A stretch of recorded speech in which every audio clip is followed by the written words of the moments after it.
Hi, everyone. Welcome, everyone, and thank you so much for joining this session. I am Dr. Shikha Verma. I'm a child and adolescent psychiatrist who's currently working with Evolve Treatment Centers.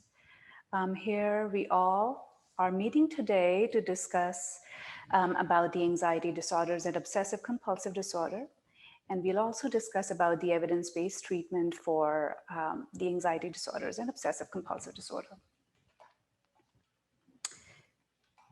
I have no financial disclosures, and nor does my family, about the content that I am discussing in this presentation today, except the fact that I work for Evolve Treatment Center. So what we do at Evolve is we treat adolescents between 12 to 17 years of age, and we tend to address variety of mental health issues, including anxiety, depression, suicidality, psychosis, non-suicidal self-injurious behaviors, substance use disorders, and other behavioral disorders and personality disorders like borderline personality disorder. We have 3 continuums of care in our programs, including residential treatment centers, partial hospitalizations, and intensive outpatient programs. And we provide dialectical behavioral therapy, CBT, group therapy, structural family therapy, and experiential therapy. So our residential model provides 24-hour support, and the length of stay can vary anywhere between 30 to 60 days. Usually we have about 6 patients to the max every home, and they get 3 times a week of individual therapy and twice a week of family therapy. The psychiatrists meet with the patients about once in a week, working on the medications, following up on the treatment that they provide, and how are the individuals progressing in their own treatment. There is also school time, and the therapist to patient caseload is usually 1:3. In the outpatient model, we have partial hospitalization programs and intensive outpatient programs, where PHP is a full day programming. The intensive outpatient is usually for about 3 hours, 3 to 4 days in a week. And in here as well, we do individual therapy about twice a week, family therapy once a week, and the psychiatrist meets with the patients about once in a week. And in the intensive outpatient, it varies depending on the need. It can be between 1 time a week to 1 time every other week. So moving on to our discussion today, the learning objectives of this presentation include that we're going to talk about some obsessive compulsive disorder, their presentations, and different anxiety disorders. We will discuss the assessment tools that we use for identifying the severity and functional impairment for these disorders. And based on that, how do we implement for the evidence-based treatment like exposure and response prevention.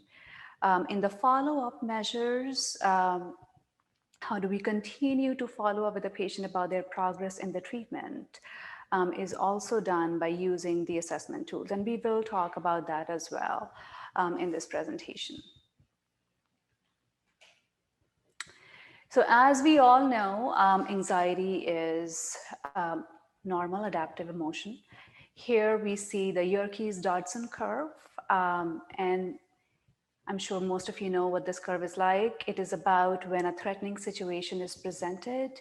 In the beginning, an individual can comfortably perform by increasing the attention and having the interest in the activities. Last part can be a stretch. It can start becoming a little bit stressful, but they are still able to perform. And after that, the performance actually starts decreasing because the stress is too high. So what is a normal anxiety? There is usually a real threat. And once a threat is detected, it causes increased apprehension about this threat, leading to an individual responding with fear, which can come as a fight or flight response. And there will be physiological arousal, cognitive distress, and there could be behaviorally avoidance or escaping from the situation. The larger part is that your brain is learning how to respond to a threatening situation, right? So what are anxiety disorders? So anxiety disorders is when that normal threat detection is broken. So the intensity of the anxiety is out of proportion with the threat or lack of thereof, and the individuals start avoiding the activities that are not threatening at all, right?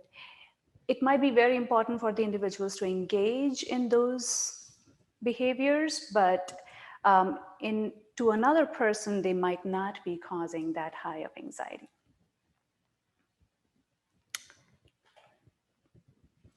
So before we move on to start talking about the individual anxiety disorders and obsessive compulsive disorders, I really wanted to touch base on worries and fear because we use these words interchangeably at times. But I wanted to stress upon the fact that there are differences between worries and fear, where worries are more apprehensions about future or thoughts, for the focus on, focusing on the negative events that can occur in future. The fear actually is a response to an actual or impending perceived threat or danger. Worries tend to, increase with age and ability. The content and complexity of worries increase as well. On the other hand, fears tend to decline with age, and that, and they tend to become more, less tangible as compared to more tangible fears in the early on in the life. So before learning about abnormal, it is very important to keep in mind what is normal at what age, right? So it is important to stress on the fact that certain age groups do have common fears and worries, right? For example, toddlers can worry about imaginary creatures, monsters, or darkness. Between ages 5 to 6, they start worrying about their physical well-being and the natural events. And between 8 to 13, they start worrying about darkness, spiders, thunderstorms. Older children do worry about school performance, behavioral competence, social evaluation, and psychological well-being.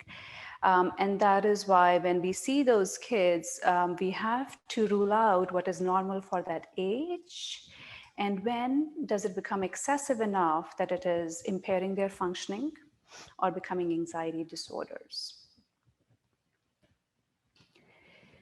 So the reason why I wanted to talk about fear and worry is that they originate from different circuits in the brain. And they lead to different kind of anxiety disorders. There can be some overlap, of course. And for example, fear is known to be associated with more amygdala-centered circuits. And worries are more from the corticostriatal circuits. Fears are prominent in panic and phobias, and worries are more profound in generalized anxiety disorders, obsessions, social anxiety disorders. Phobias, can have both an overlap around the fear component and some increased anxiety or worries about others, when there is a threat or a danger. So when there is an anxiety disorder, the same fight and flight response that happens in a normal individual, here it happens more often and it is a lot more profound, causing extreme cognitive distress, the behavioral avoidance, and physiological arousal. And that is what usually, I have to say, becomes the focus of CBT-based treatments and other anxiety disorder-based treatments. This is what we address there. So I could not find a better picture to describe what we are going to discuss next. This is my daughter, and she is having fun with her cousin. Usually, separation anxiety disorders are not this fun. I am not going to go in detail of each and every DSM-5. I think I really want to stress upon the fact that the evidence-based treatments, ERP that we use, but I quickly wanted to mention few things here. A lot of times when I meet with people, I see that the diagnosis might not necessarily meet all the criterias.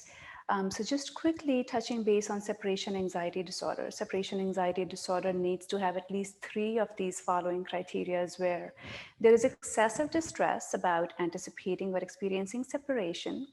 There's persistent excessive worry about losing the attachment figures, and they worry about that something bad can happen to themselves or to their parents.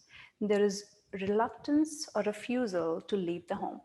And that is when begins when they start refusing going to school, or being even alone at home, when parents have to go out and take care of certain other needs.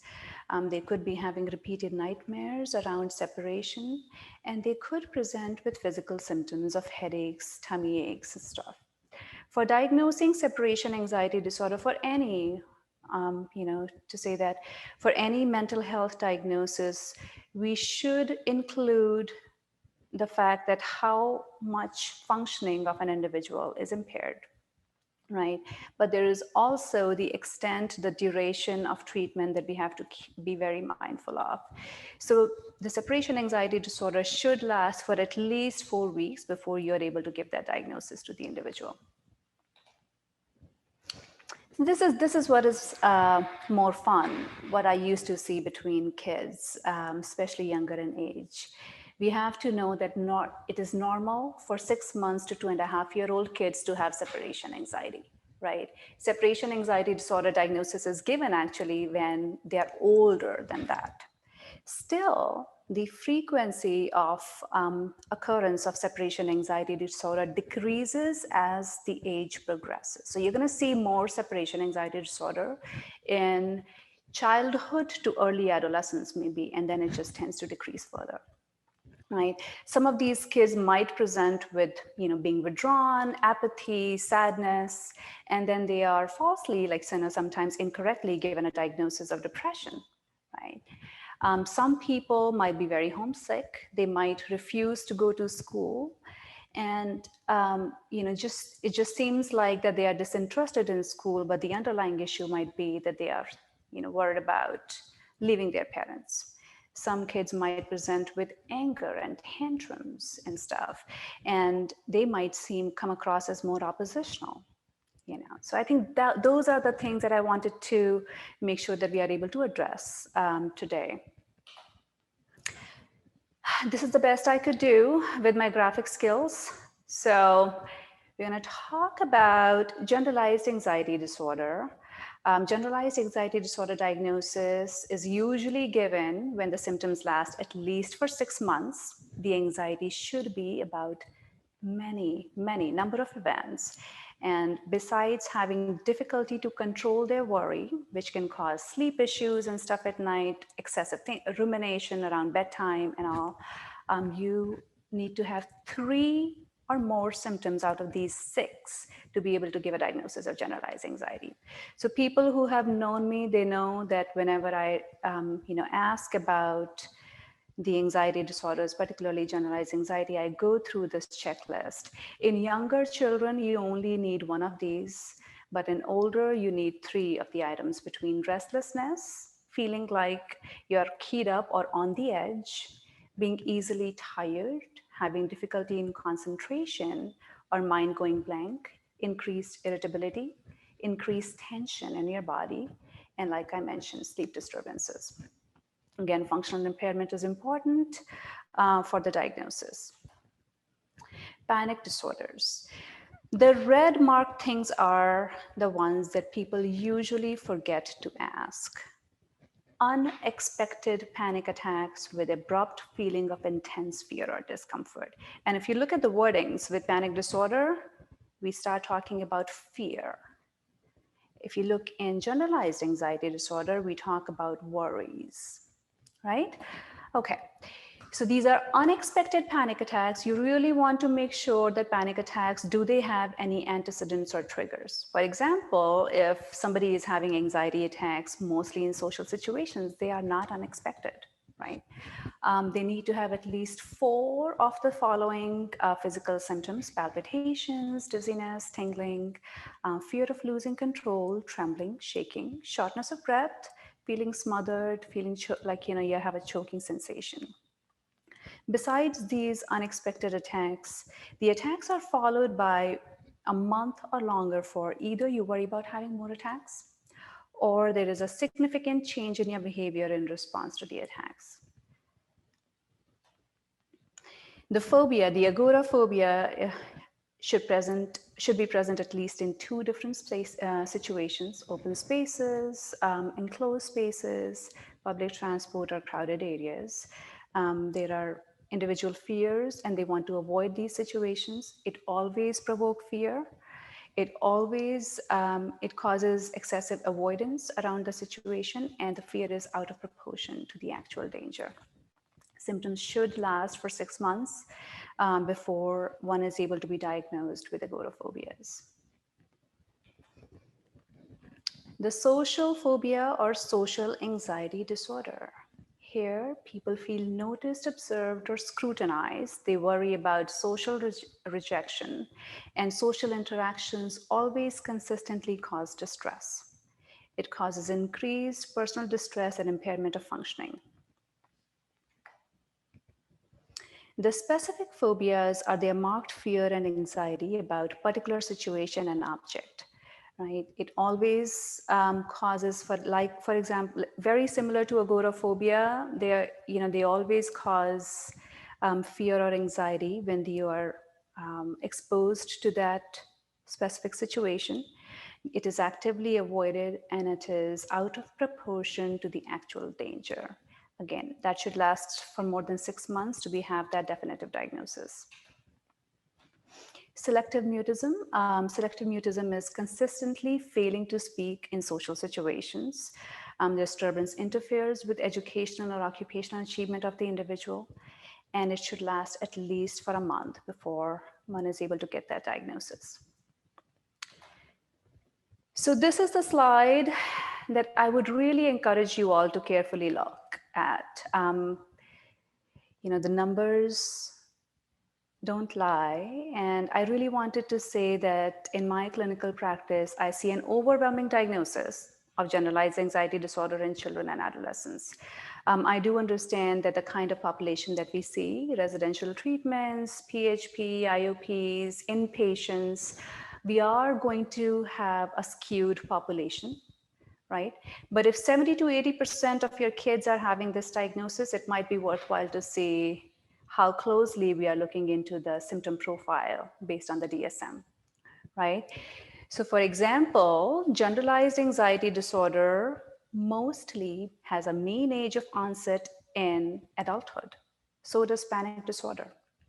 So only 0.9% in normal population in adolescents, you tend to see GAD. What presents early is separation anxiety disorder, specific phobia, and social anxiety disorder. They come either in the childhood or adolescence age. Separation anxiety disorder and specific phobias have even earlier onset, and social anxiety disorder can present in late childhood or early adolescence.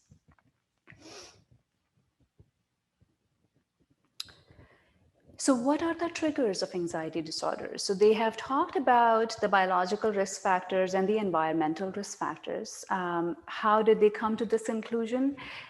This was twin studies were done, where the association was found. Parents having the anxiety disorder have come up as increased risk of anxiety disorder in their children. And the earlier the onset of childhood, the anxiety disorders, the worse, the larger the functional impairment can be predicted in these kids. Child temperament, behavioral inhibition in early on in the childhood also increases the likelihood of having anxiety disorders in middle childhood. The environmental factors are from the parent-child interaction and how parental anxiety can contribute to the anxiety in the kids. So anxious parents themselves can model the fear and anxiety for their kids. Overprotective, over-controlling parents can prevent having the kids the autonomy that they need. And when they start trying out new things, it can cause anxiety. The insecure attachment, any kind, avoidant, ambivalent, disorganized, they all can lead to increased anxiety disorder in the individuals. So these are some of the rating scales that can be used for kids who have or that we are considering to have anxiety disorder. One of them is multidimensional anxiety scale for children, MASC. There is a second edition for MASC now, and they have both parent and youth report. It can be administered to kids between 8 to 19 years of age, and there are 39 questions in that scale. The other one is SCARED, Screen for Child and Anxiety Related Emotional Disorders, and it has 41 questions. The Spence scale has about 45 questions. Now, talking about the DSM diagnosis of OCD. So you can have either obsessions or compulsions or both. Obsessions are recurrent, persistent thoughts, and they are intrusive and unwanted, and it leads to marked distress and anxiety. OCD, obsessive compulsive disorder, is ego dystonic. What does that mean? You know it is overbearing, it is intrusive, you don't want it, but you can't help it. The individuals attempt to ignore or suppress such thoughts and urges, and they tend to neutralize them by some other thoughts or actions, like compulsion. Compulsions are the repetitive behavior or mental acts that people feel that they are driven to perform in response to the obsession. They are aimed at preventing or reducing the anxiety or distress. I'm reading it very slowly because these are very important words when we start considering other diagnoses. They are aimed at preventing or reducing the anxiety or distress. So they are not pleasurable. They have a function. They tend to reduce the anxiety and distress. They are time consuming. It causes significant distress or impairment. They are not explained by any other mental disorder or medical condition. People can have between good to fair insight to poor insight, and it can present with some delusional beliefs at times. Okay, many people have seen me asking, when I ask them, how much time of your day do you think these behaviors consume you? Or how much of your day does it consume? In kids, they had talked about anything more than 1 to 2 hours earlier, but I don't think that they try to define that with hours anymore. It is more about how much impairing, how much distress does an individual have. But it is still important to know if they are doing it only for 5 minutes in a day, do you really need to medicate it, or if it is really 5 to 6 hours a day that they are just spending doing this, then what do you need to do in regards to treatment? So this is one other important thing, that even though the diagnostic criteria talk about that you can have obsessions or compulsions or both, when somebody has OCD, 98% of the time, obsessions and compulsions both are present. Pure obsessional is less than 2%. So that is why they have even talked about considering the diagnosis to be changed from or to and. So quickly running through some obsessions and the common ones. Contamination is one of them. One of the most common ones can occur up to 45% of the time. Pathological doubt. Did I make a mistake? I can never do things right. She might hear me flush the toilet, just very random, bizarre doubts about yourself. Somatic can occur in about 36%. Need for symmetry. If I took 2 steps forward from my right, I need to do the same with my left. Then aggressive impulses. I think this is also a very common part that I ask if there are any sexual obsessions or aggressive obsessions that people have had. I have seen them in quite a few of my adult population. So please do not, just contain yourself to contamination, somatic or symmetry, because people will be very embarrassed to talk about this. They're not going to come up to you and tell you unless you ask. Then the common compulsions can be checking is most common, 63% of the time, washing, counting, reassurance seeking, symmetry, precision, hoarding, and then multiple. So if you see, if there is one, there's a 50% chance that they're going to have more, right? So start talking about it, start looking into the other aspects, how their life is impacted by this. So when we talk about OCD, no two patients are similar. It is important to know why the person is doing these behaviors and what is the purpose does it serve. So you have to do a functional assessment around knowing the triggers, the antecedents. What are the behaviors or the rituals that they do, and how is it maintained?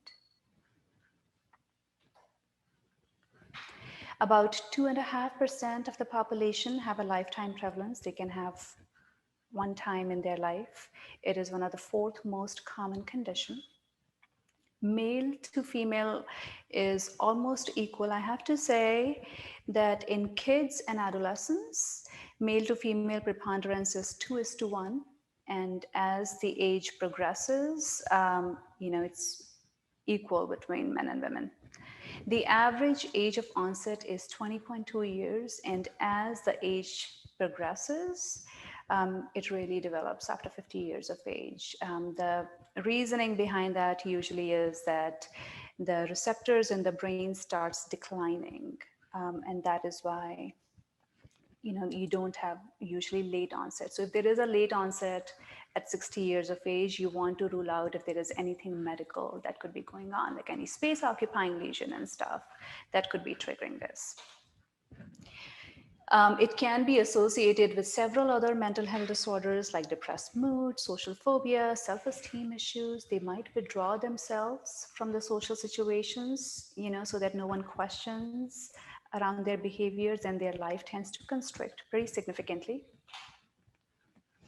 So what is not OCD, right? So when I was reading those criteria to you, I particularly said that I'm putting a stress on these because I wanted to come back to this. Pathological gambling, kleptomania, substance use disorders, or other sexual behaviors like fetishism and stuff, they are not OCD. The thoughts here are not unwanted, right? They are egocentric, and they are giving them the pleasure. The only incentive for these individuals who are struggling with these to stop these behaviors is that they have a negative consequence, a legal issue that occurs, or they get caught or something. In OCD, the obsessions are unwanted, and compulsions bring relief and not pleasure. OCPD is again not OCD. OCPD is a personality disorder, obsessive-compulsive personality disorder. These are inflexible maladaptive patterns, wanting orderliness, perfectionism. These are wanted thoughts. They have very rigid thinking. Their behaviors do not decrease any anxiety. They're not driven from any antecedent or the triggers, okay? And these behaviors might not be considered problematic. So the etiology of OCD can be between genetic or stress-induced. Anywhere between 30 to 35% of people might have some relatives who have the symptoms of OCD. The stress, it is not the one-time stress, it is more about over the course of time. So the onset is usually pretty insidious. So these are the parts of the brain that are involved in usually OCD. Orbitofrontal cortex right here, then thalamus and caudate. So now coming to the assessments for these patients, I will like to move on to the assessments. I wanted to discuss few cases and then start talking about how are we gonna include ERP. So my case one is a 12-year-old male with a history of increased obsessions and compulsions from last 2 years. Symptoms were progressively getting worse. There was fear of germs, peanuts, vomiting, getting sick, using public bathroom. They had particularly increased during the pandemic time. This kid worried excessively about bringing the germs home because he had elderly grandparents at home, and he was worried that they were going to die if he becomes a source of infection for them. He would constantly seek reassurance and take 3 to 4 days to complete tests or schoolwork that other kids were able to do within few hours. He was washing hands only 10 to 14 times a day, but for really long durations of time. So his hands were pretty badly chapped. Unfortunately, his presentation was also complicated by extensive symptoms of ADHD, untreated ADHD symptoms. So after taking the complete history and stuff, we gave him some battery of the assessments like CASI, which is a childhood anxiety sensitivity index, Libovish social anxiety scale. He scored 80. 80 and above is severe. On his CY box, he scored 29. CY box is Children's Yale Obsessive Compulsive Scale, Yale Brown Obsessive Compulsive Scale. 24 and above is considered severe. And then PSWQ, which is Penn State Worry Questionnaire, 27 and above is severe, and he was at 31. And then his intolerance of uncertainty scale was 76. Case 2 this is a bright, straight A student, 16-year-old, amazing girl with long-standing history of anxiety. She was struggling with increased rumination. Letters were getting stuck in her head. She was struggling with extreme self-esteem, low self-worth. I'm a burden, I bother everyone, I'm stupid. And they were going on from last 6 months. The initial event was, even though anxiety started much earlier, but it got worse in last 6 months. And the trigger was that she got bullied in school back in December 2019. This straight A student started failing all her grades because she could not even make herself to go to school. She would have several panic attacks through the day and just not able to focus on her work anymore. She came to me on sertraline Zoloft, 200 lithium, 300 milligram twice a day, lorazepam 3 times a day, buspirone 7.5 milligram, and N-acetylcysteine 600 milligrams 3 times a day. Her CY box, again, were in severe range. PROMIS, which is a patient-reported outcome measurement, was 35. Her Libovish social anxiety scale was at 43. And CASI was 28.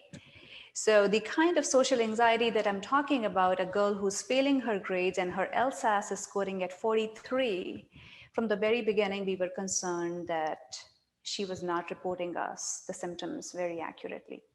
She, I think, was underscoring on most of the scales because she felt she was not worth receiving the treatment. And then my case 3 is a 39-year-old male, and he was experiencing high anxiety from April or May of 2019. This is a late onset patient whose symptoms started around 34. Hand washing would lead to bleeding. He was taking showers 6 or 7 times in a day. And his symptoms started at age 34 after having an abdominal surgery gone bad. So he had this acute appendicitis. He went to the hospital, was given some painkillers, and sent back home. His appendix ruptured, and then he ended up having these emergency surgeries, repeat emergency surgeries causing abdominal adhesions. And that's when he started worrying about that anything physical that is happening, it's not good, right? So any symptom, if he has a headache, he'll just take it to extreme about, I have cancer, right? So he just worried about every single symptom, extreme rumination. He lost his job. He was doing very well. He was a manager in a company. He lost his job. He lost his relationship. His significant other ended up returning back to school, but was not able to finish or complete his schoolwork. He would continue rereading the paragraphs. Yeah. So his Y box was 28, the worry questionnaire was 45, LSAS was 83, his anxiety sensitivity index was 54. So as we go along, I'll keep talking about some of these anxiety scales as well. So anxiety sensitivity index is a 16-item scale, and it is used usually to measure when physical symptoms lead to anxiety and have negative consequence. Okay. And then his BADS score, the behavioral activation for depression scale, was the total score was 33. I'm sure many of you are familiar with BADS. Besides activation, all the other scales are, they are retro, like, in reverse coded. And it has about 25 questions, and it has several components between activation subscale, avoidance subscale, work or school impairment, social impairment subscale, and then the total score. So for diagnosis and assessment of OCD, the Yale-Brown Obsessive-Compulsive Scale is one of the standards. It has 60 symptom checklist with 5 questions for obsessions and 5 questions for compulsions. And that's how it is usually scored. So between 0 to 7, it is subclinical, scores are subclinical, 8 to 15 is mild, 16 to 23 is moderate, 24 to 31 severe, and then 32 and above is extreme. So there can be an adult version and child version, like I mentioned, and self-reports are found to be as accurate as clinically administered interview. The other instruments that I just mentioned, these are their scoring ranges. The LSAS, like I said, 80 and above is severe, 55 to 64 is moderate, and 65 to 79 is marked. PROMIS less than 55 has none to slight, more than 70 is severe.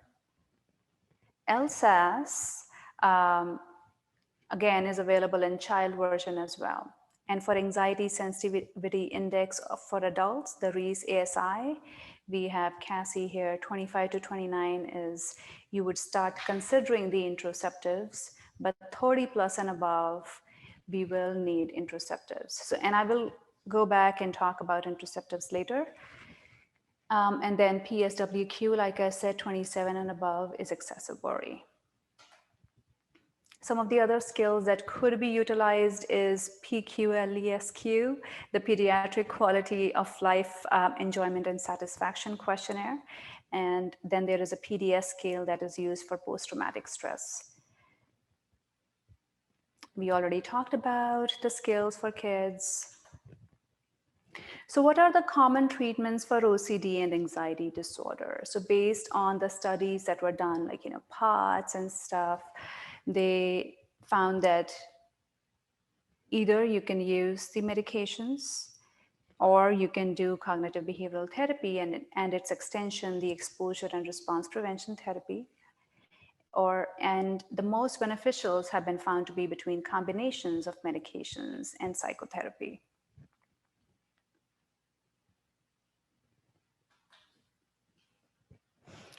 So what is cognitive behavioral model? I think, we have a very wise, large group here today. And this cognitive behavioral therapy, as we all know, includes emotions, like, how are we feeling and how it impacts us. Then the thoughts, that how we are thinking, determines how we're going to act.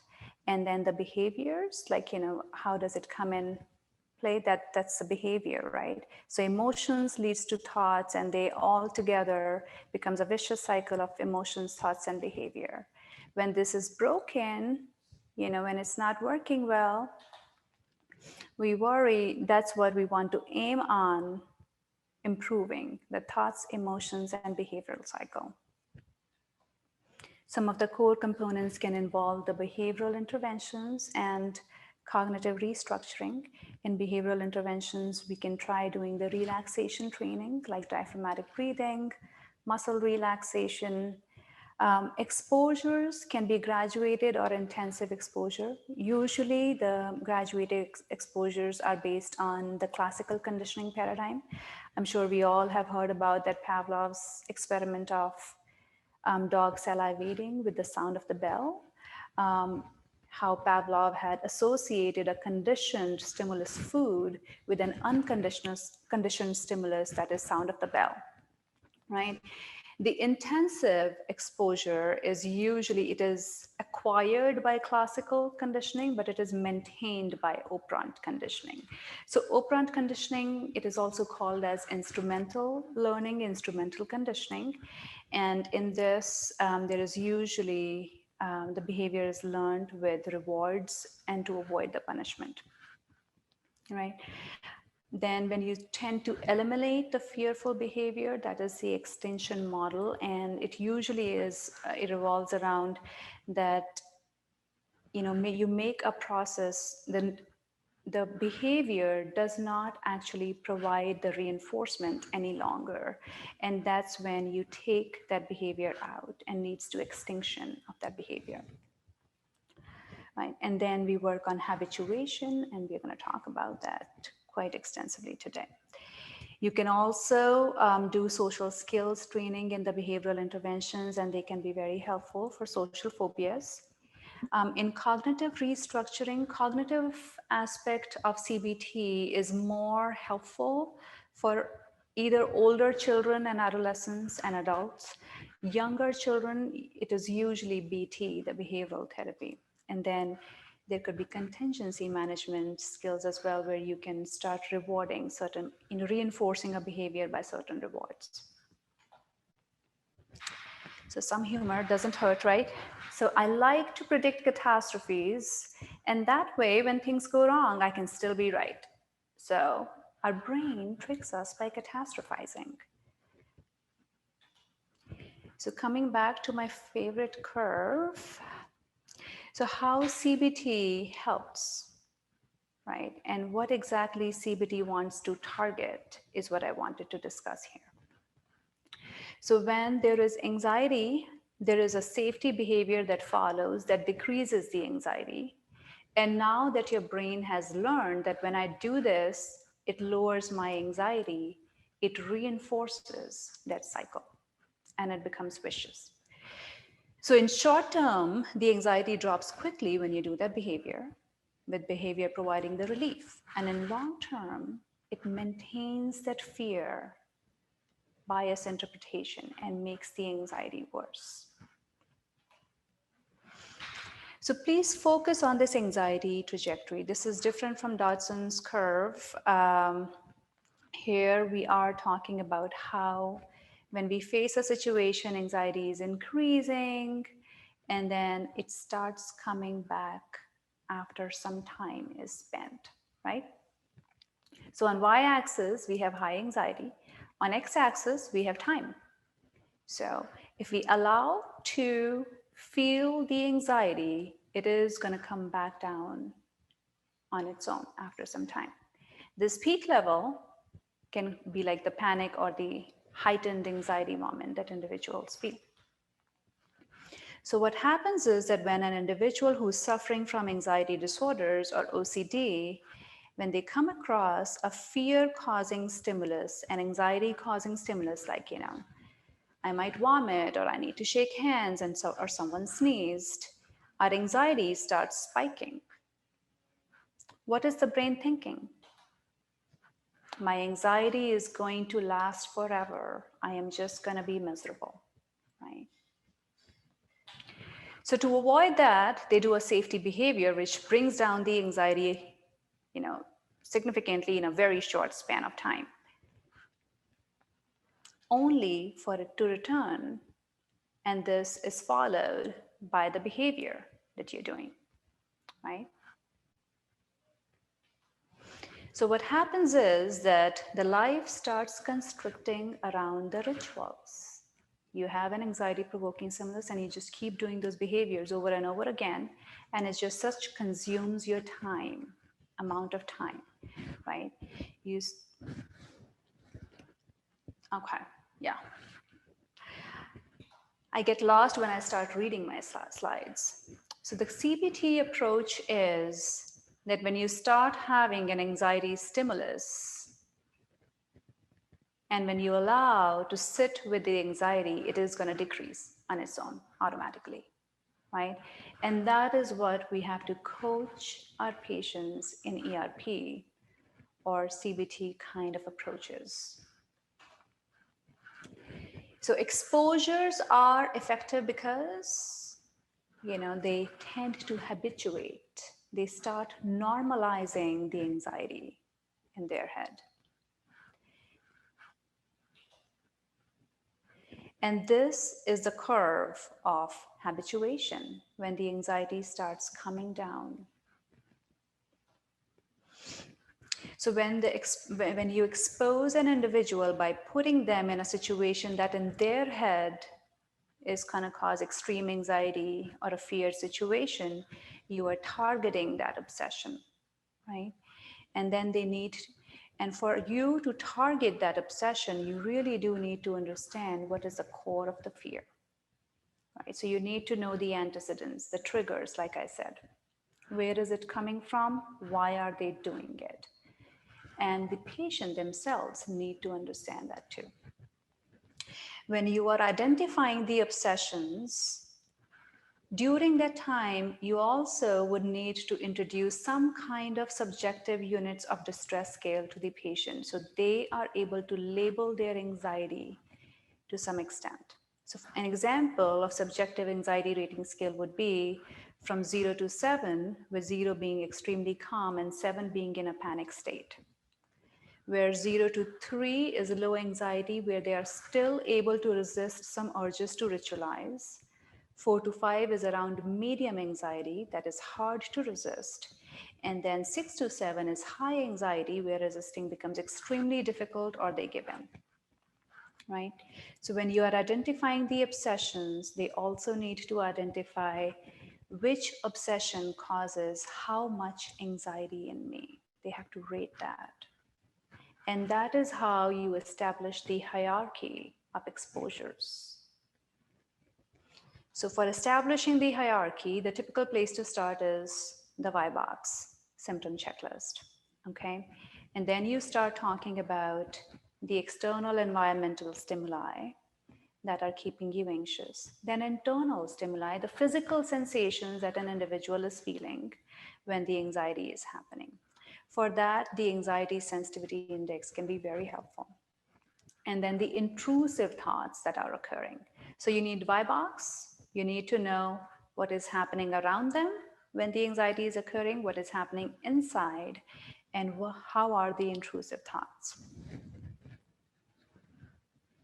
So these are some of the examples of the lists that we would give it to the patients. You would urinate, but you wouldn't be allowed to hand wash. How much anxiety you're going to experience. So let's say somebody says 5, so they are asked to go through each and every one of them, okay? Like, you're going to touch a public soap dispenser, but you will not be allowed to wash hands. It's going to cause about a 3. And let's say you give them a list, but they have more things that are not listed here. You can basically custom it and include it in here. One of the other examples would be like, disease or illness related exposures. Like, read about the HIV/AIDS causes about 2 level of anxiety in that subjective scale. Imagine being told that you have HIV, that's causing an anxiety of 6. Right? So I think that's how you're going to ask the patients to rate their anxiety for each and every obsession or the symptom that you had identified in the beginning.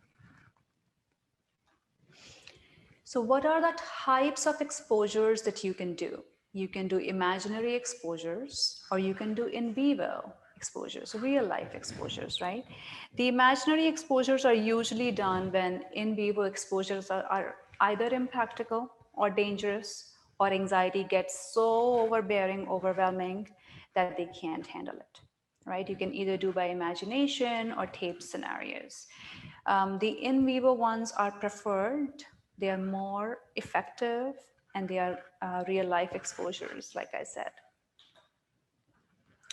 And these in vivo exposures or imaginary exposures can be aided by the therapist, or they can be self-exposures. Usually it's a combination. And then in therapist-aided exposures, it is very important to see and check that patient is not seeking reassurance for you. Because we don't want to become an enabler in their anxiety. So if reassurance seeking is one of the symptoms, you want to be cautioned out on the fact that you're not providing the reassurance if they did it correctly, or if how much time is needed, or the time they need to spend with each and every exposure. What is the key to successful exposures? The exposures should be planned and structured. They should be repeated frequently. They should be introduced gradually. And do not fight the discomfort. You have to tell your patients you are going to feel uncomfortable, but don't fight it. Just sit with it, or do not try to avoid it. Use exposures to test your negative predictions because of facing the exposure, right? Because the fear is, if I don't chant until 50, or if I don't count until 50, something bad is going to happen to my family, right? You're going to test those negative predictions that your brain is telling you. Keep the track of fear and anxiety levels by using those subjective scales. Exposures would last until the anxiety has significantly decreased, and you have to practice the exposures by yourself. This is very important in clinical setting. Patients are going to forget. You will have to redo this treatment protocol with them, because they're going to forget or they're going to avoid it. Especially doing the homeworks can be extremely challenging for these patients, doing it by themselves. In the intense setting, like residential, PHP, IOP, once the triggers and obsessions are identified, the treatment is very extensive and intense. And first, what you start doing is that once all the obsessions are scored, all the exposures are scored based on the identified obsessions, you're going to group those obsessions based on that subjective scale. For example, you will bring all the ones, anxiety ratings of 1s, 2s, 3s, 6s, 7s together, right? And then you will want to pick the exposures from high end of mild anxiety in the beginning, and then slowly, gradually move on to the high anxiety 4s and 5s and 6s and 7s. You don't want to start off an obsession or exposure that might cause an anxiety of 6 to 7. Very less likelihood that they're going to follow through. Okay? So let's say that you evaluated a patient. They came up with 100 exposures, that causes significant anxiety. So the total hierarchy will have about 100 items, 100 items. And let's say out of those 100, 20 of the exposures are causing an anxiety level of 3, okay? So like I said, you want to pick in the beginning the high end of low anxiety. So if my range was 0 to 3, I don't want to pick less than 2 level of anxiety. 1 is just not going to do enough, right? So I want to pick, if there are 20 items, let me repeat myself. If there are 20 items in level 3, then you want to pick 5 of those exposures of that category to start working with. In one day, for those 5, each of those 5 exposures, you will have them complete it between 5 to 6 times during the day. So if somebody is having level 3 of anxiety, you will make them sit with each exposure until their anxiety automatically decreases to less than 1.5. So you need to see a 50% reduction in the anxiety before you give up on that exposure. And then you repeat each exposure 5 times during the day in those intensive treatment centers, PHP, IOP level of care, right? So what it does is that, let's say somebody was having an anxiety of 3 and you made them decrease it to less than 1.5 or 1. That is usually called as in-session reduction in anxiety. Why you make them do it several times during the day? Because after a while, that anxiety is going to increase again.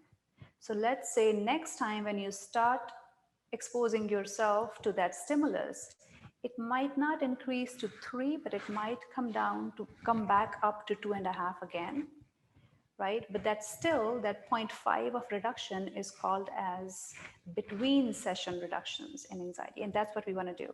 You want to keep practicing until it decreases to less than 50% manageable in low range of anxiety with each exposure.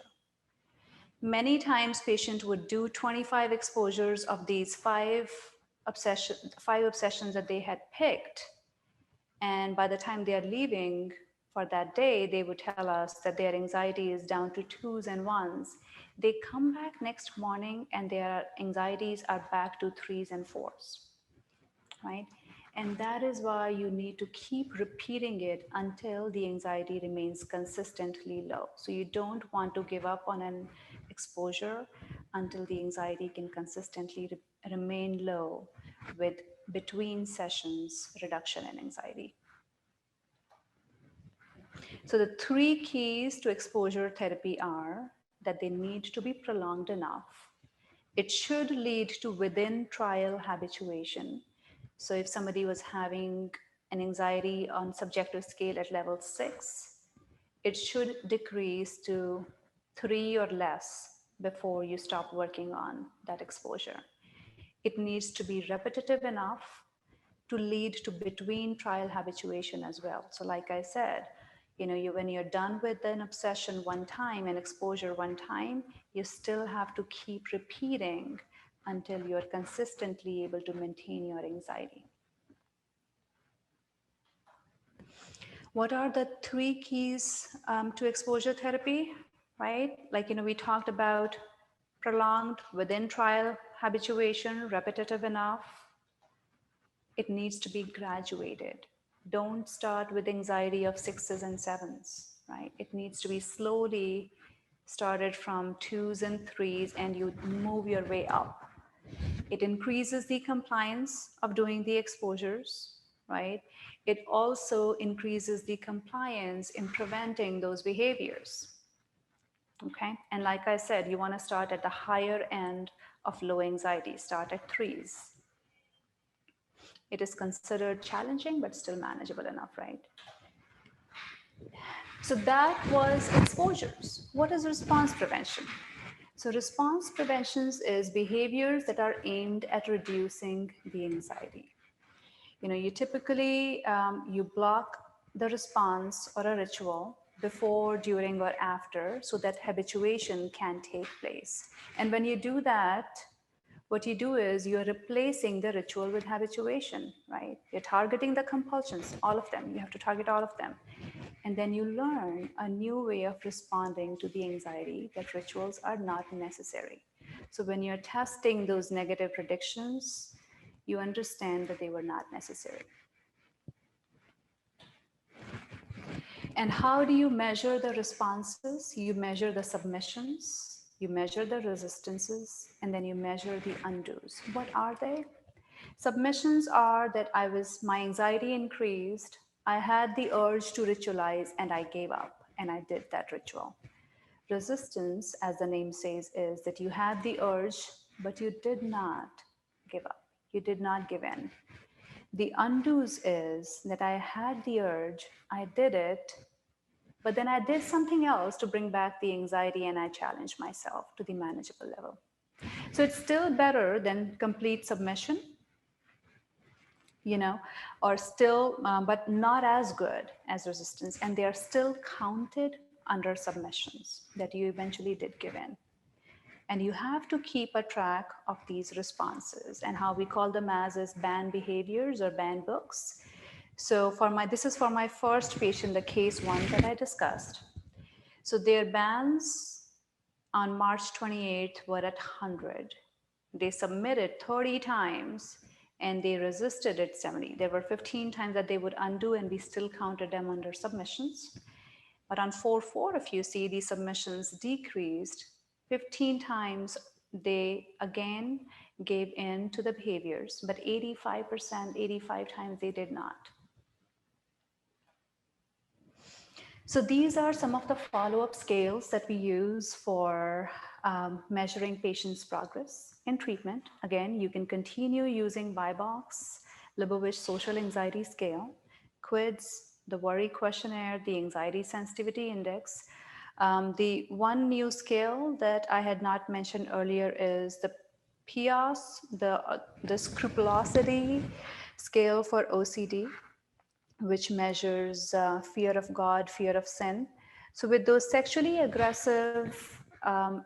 or aggressive obsessions, the patient is usually struggling because they're having these internal fear of God or fearing that they are sinning. And that is what the PIAS usually measures.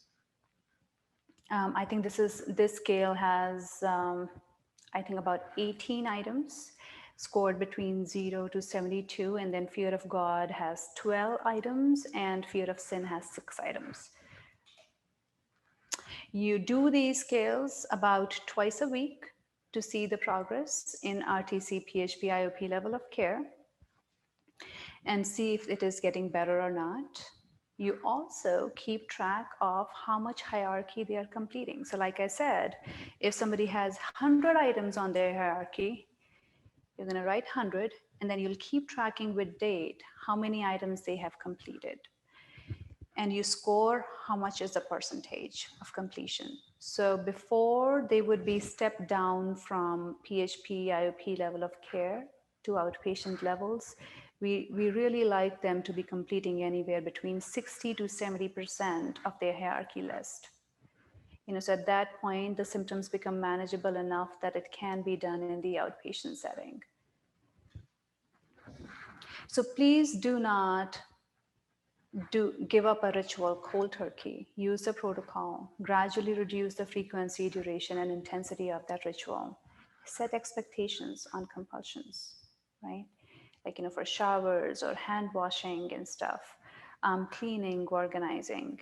And all submissions should be done by using the protocol. So what is ERP? OCD, Obsessive Compulsive Disorder, it's a two-part problem, and it has two-part solution: exposure and response prevention, right? So you have to do exposures and you have to prevent the responses, sitting through the anxiety, unless these obsessions become irrelevant. And this is what happens to that graph. You do that, you expose yourself, your anxiety gets high where you're worrying that it's going to last forever.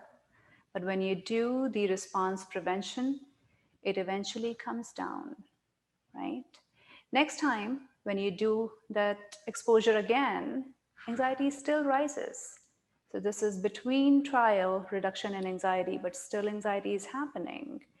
But it's going to come back down, and probably sooner, less time is taken and it is less intense. And then it keeps decreasing with repeating those exposures. Right?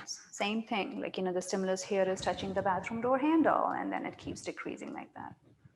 So coming back to my cases, I did have some data for my first 2 cases. So if you see the numbers here, this is where we started.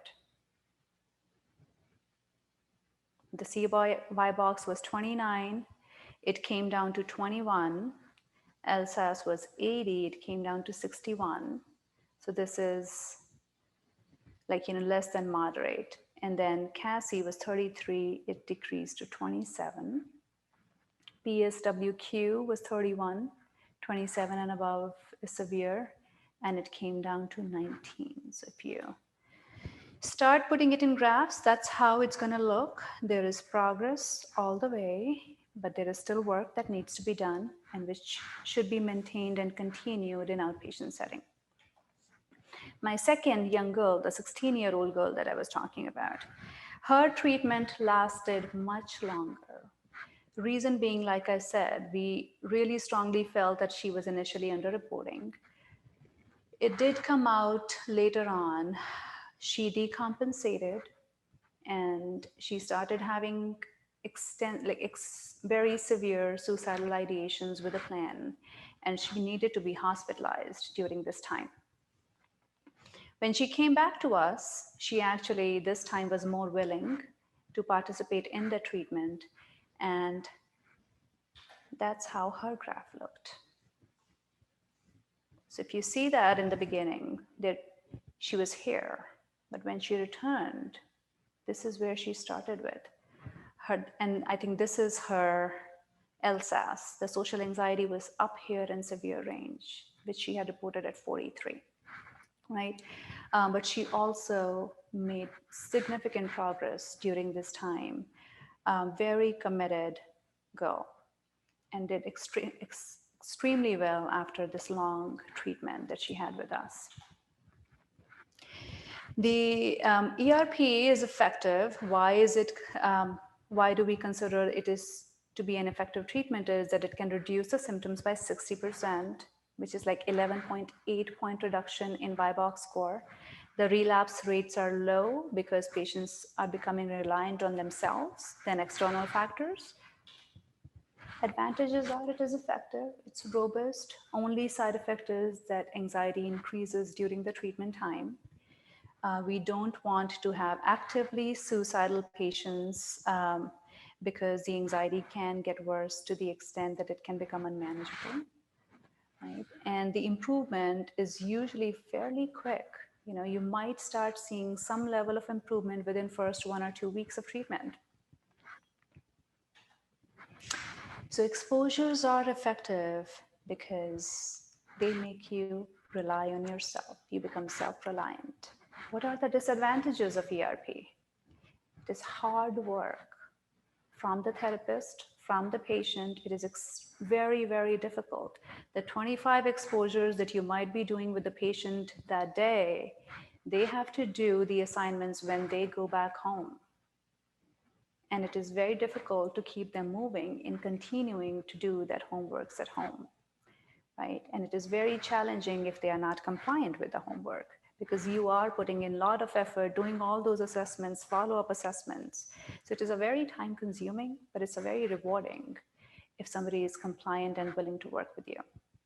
There could be some residual symptoms, so you have to be aware of the future challenges. The other OCD symptoms might arise, but giving them those skills to be able to understand that these kind of behaviors are irrational, and them being open in the treatment to discuss those.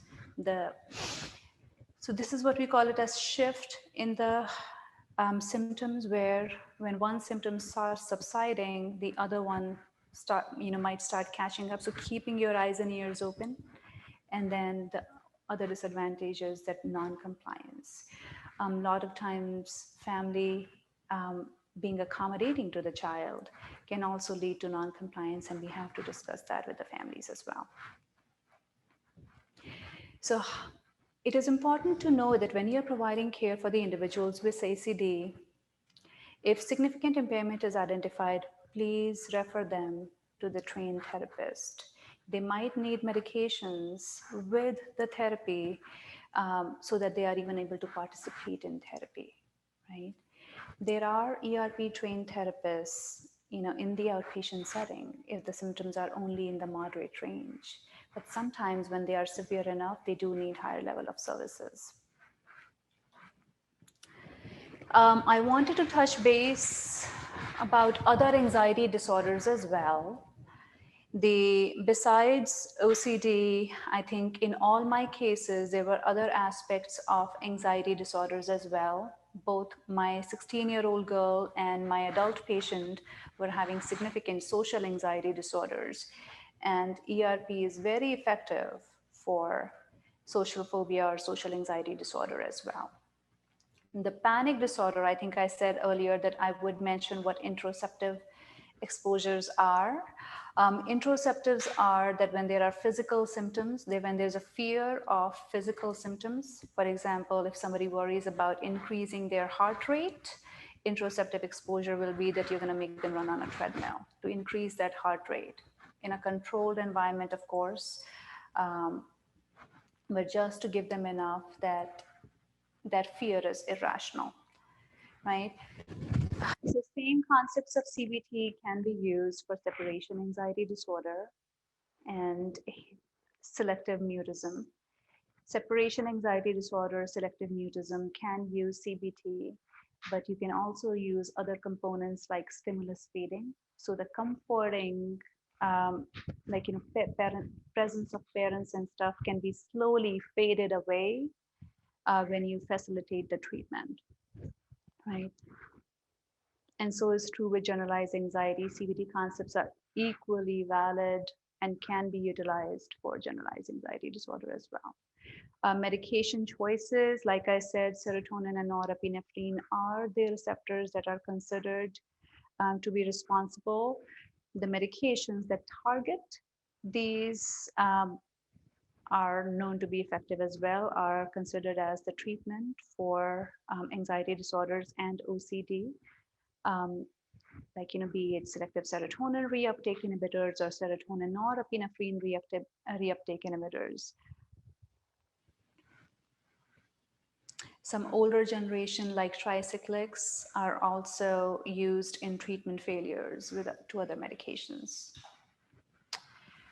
So CBT, psychoeducation, somatic management, you want to do cognitive restructuring, problem solving, and relapse prevention.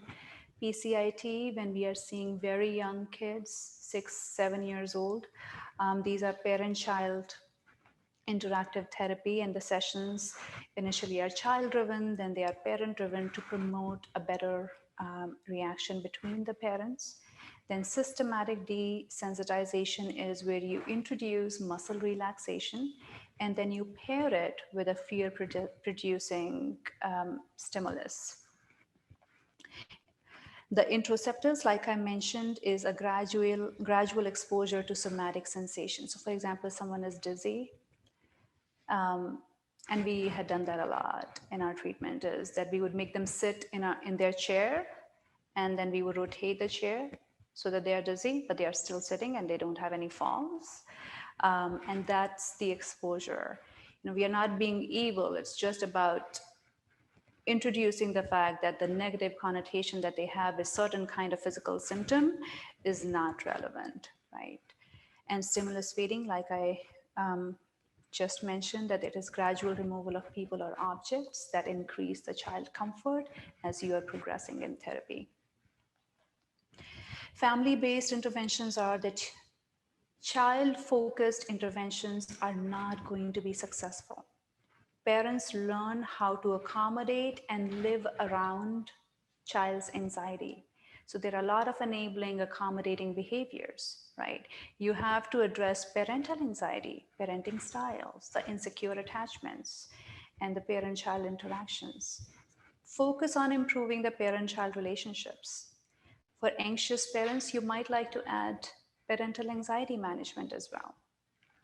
And when family structure in itself is a problem, then you have to identify what kind of family therapy might be suitable for that household.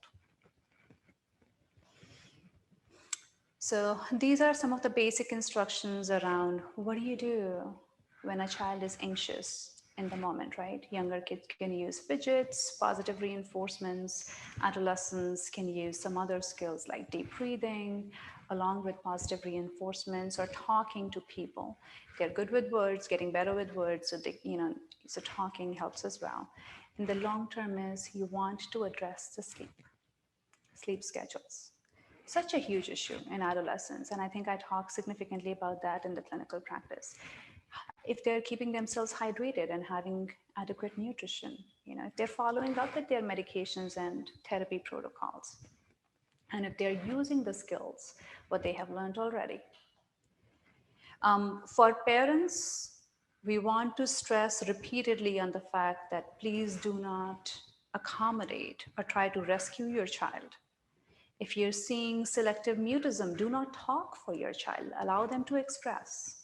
Don't dismiss their feelings. Acknowledge their feelings. Set realistic expectations, and then follow through.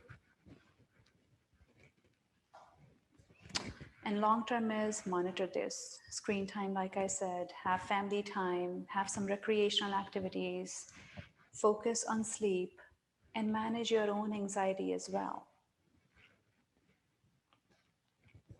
For counselors, for teachers, especially teachers in the classroom, they are such a good source if they are willing to collaborate, because they are the one who are going to see the child in larger environments.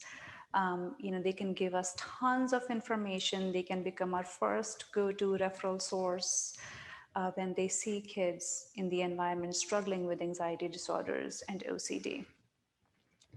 So, educating your teachers who are trying to reach out to you, validating the students with the anxiety, but yet normalizing it, right?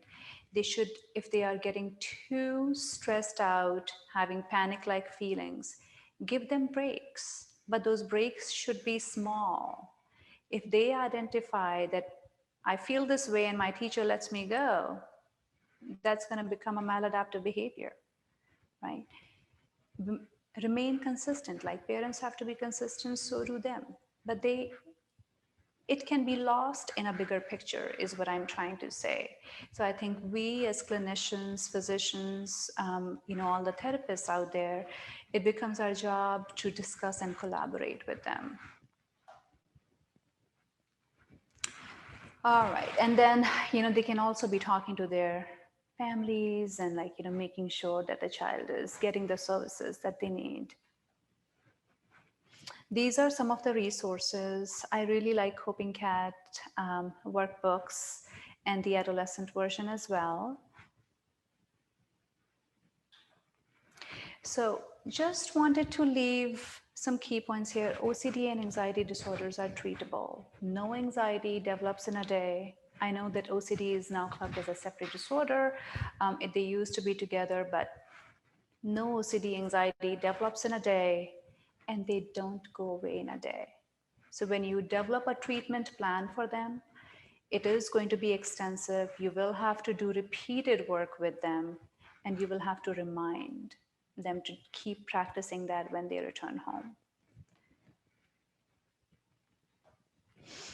These are some of the references that I used for this conference. All right, well, it was a pleasure having you all. We had a pretty big group. I'm very excited and listening and looking at your questions. If there is anything, please reach out to the Evolve, like Laurie, Kara are the people, and they can send the questions my way, and I would be more than happy to answer if any questions that come up after this presentation. This is a wonderful group. Thank you so much, everyone.